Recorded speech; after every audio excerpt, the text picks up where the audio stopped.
Welcome to This Explainer, where we're going to dive into the absolute optimal, mathematically sound sequence for building wealth. Most people seem completely determined to do everything in the exact wrong order when it comes to investing. They just want to skip straight to the fun stuff without ever building a proper foundation. Well, today we're going to change that and hopefully save you from some incredibly expensive mistakes along the way. Okay, think about this incredibly relatable leaky bucket metaphor for a second. It honestly drives financial experts crazy to watch people throw their hard-earned money at trendy stocks or crypto, basically treating it like a slot machine. And they do this while completely ignoring the fact that a 22% high-interest credit card debt is just sitting there, laughing right at them. The opportunity cost of getting this sequence wrong is absolutely massive. And honestly, what's truly shocking here is that despite all the online hype around investing right now, the median emergency fund in America is literally just $500. To put that into perspective, that is less than most people's monthly car payment, and it actually dropped from $600 just last year. The data shows that 1 in 3 Americans doesn't even have an emergency fund at all.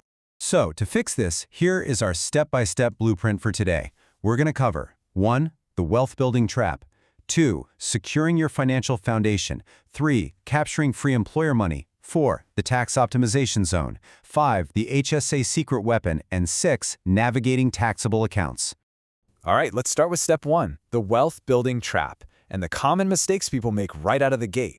The analogy here is just absolutely perfect.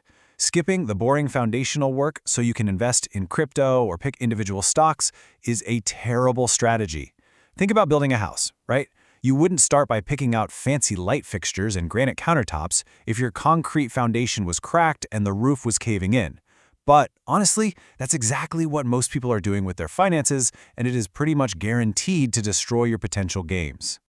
Which brings us right into step 2, securing your financial foundation.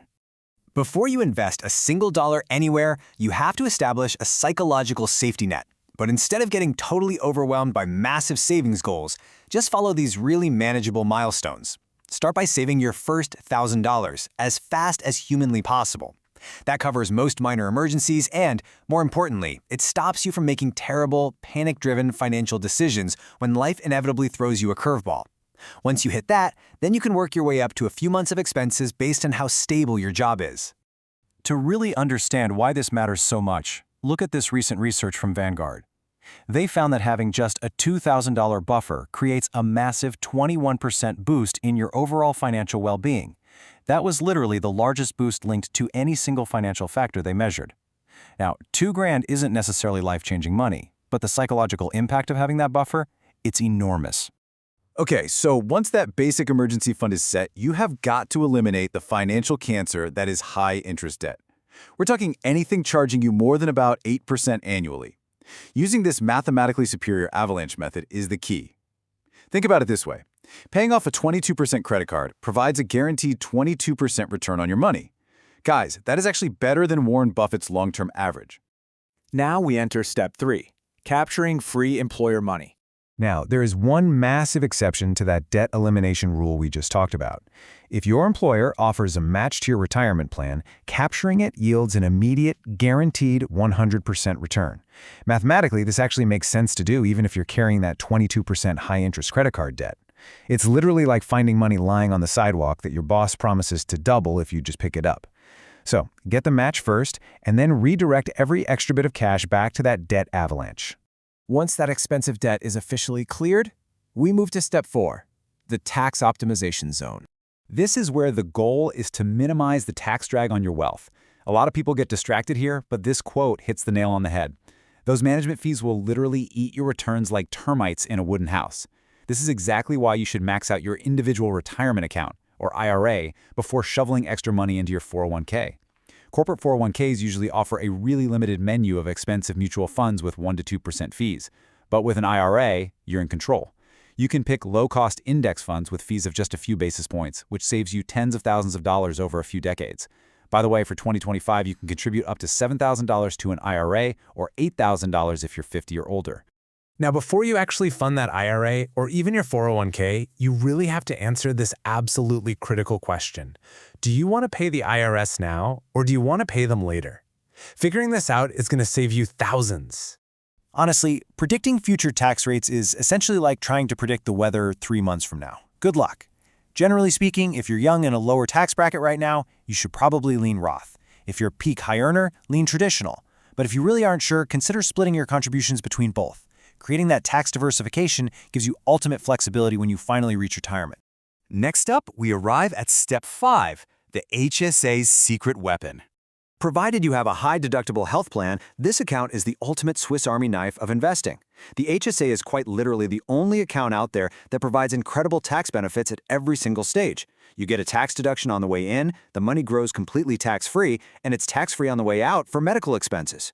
For 2025, you can put in up to $4,300 as an individual or $8,550 for a family. It is just an absolute powerhouse for sheltering your money from the IRS.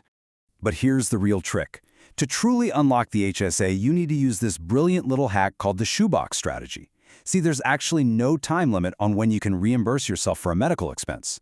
So you pay your current medical bills out of pocket, you leave your HSA fully invested in the market so it can compound, and you just keep your receipts in a metaphorical shoebox. Decades later, you can withdraw all that money completely tax-free to fund your retirement lifestyle. It's genius.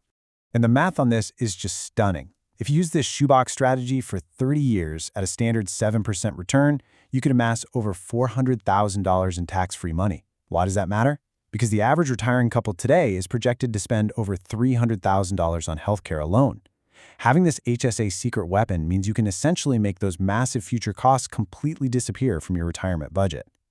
Oh, and after you max this out, that's when you finally loop back and max out the rest of your 401k. And finally, after sheltering all that money in tax-advantaged accounts, we arrive at Step 6, navigating taxable accounts.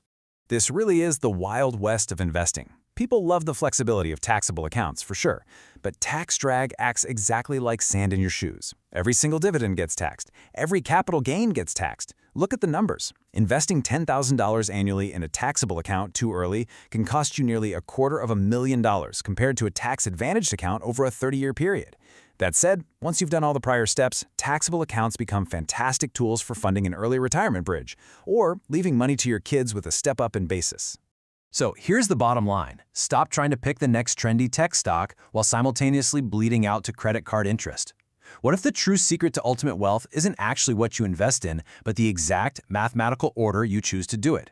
Are you willing to do the boring stuff first, or are you going to keep leaking money without even realizing it? Thanks for joining me on this explainer. Now it's time to evaluate your own blueprint.